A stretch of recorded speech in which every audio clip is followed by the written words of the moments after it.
Pregnancy caesareans అవసరం లేకుండా చేసినట్లయితే కఠిన చర్యలు తీసుకుంటామని చెప్పారు రాష్ట్ర వైద్య ఆరోగ్య శాఖ మంత్రి లక్ష్మారెడ్డి. అటువంటి హాస్పిటల్స్ ని సీజ్ చేస్తామని వార్నింగ్ ఇచ్చారు. ప్రతి నెల ఆపరేషన్ల రిపోర్టులు హెల్త్ డిపార్ట్మెంట్ కు పంపాలని ఆయన సూచించారు. ప్రైమరీ హెల్త్ సెంటర్లను రీమోడల్ చేస్తున్నామని, అన్మోల్ యాప్ తో మెరుగైన సేవలందిస్తామన్న లక్ష్మారెడ్డి సచివాలయంలో ఏఎన్ఎంలకు ట్యాబ్లు పంపిణీ చేశారు.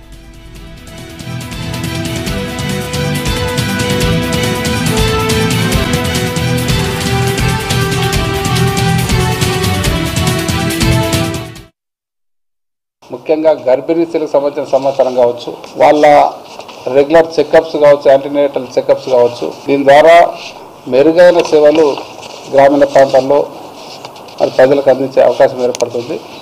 గర్భిణీ స్త్రీలకు మరి ప్రభుత్వ హాస్పిటల్ అన్ని ఫెసిలిటీ కల్పించి అక్కడే డెలివరీస్ జరిగే విధంగా మరి ఇప్పటికే చర్యలు చేపట్టడం జరిగింది. మరి డెలివరీ రూమ్స్ కానీ డెలివరీ వార్డ్స్ కూడా అన్ని కూడా ఇంప్రూవ్ చేస్తూ ఉన్నాం. ఒక 500 డెలివరీ రూమ్స్, లేబర్ రూమ్స్ను ఇంప్రూవ్ చేయడానికి టార్గెట్ పెట్టుకొని ఇప్పటికే ప్రాసెస్ స్టార్ట్ అవుతూ ఉంది. కొత్త WHO నామ్స్ ప్రకారం LDR కాన్సెప్ట్తో మరి కొత్త లేబర్ రూమ్స్ కూడా నిర్మించడం జరిగింది.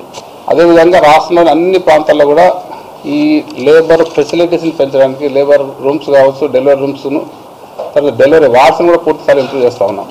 పుట్టిన బిడ్డలను కూడా సవరించే విధంగా కొత్త SNCలు కూడా ఏర్పాటు చేస్తూ ఉన్నాం.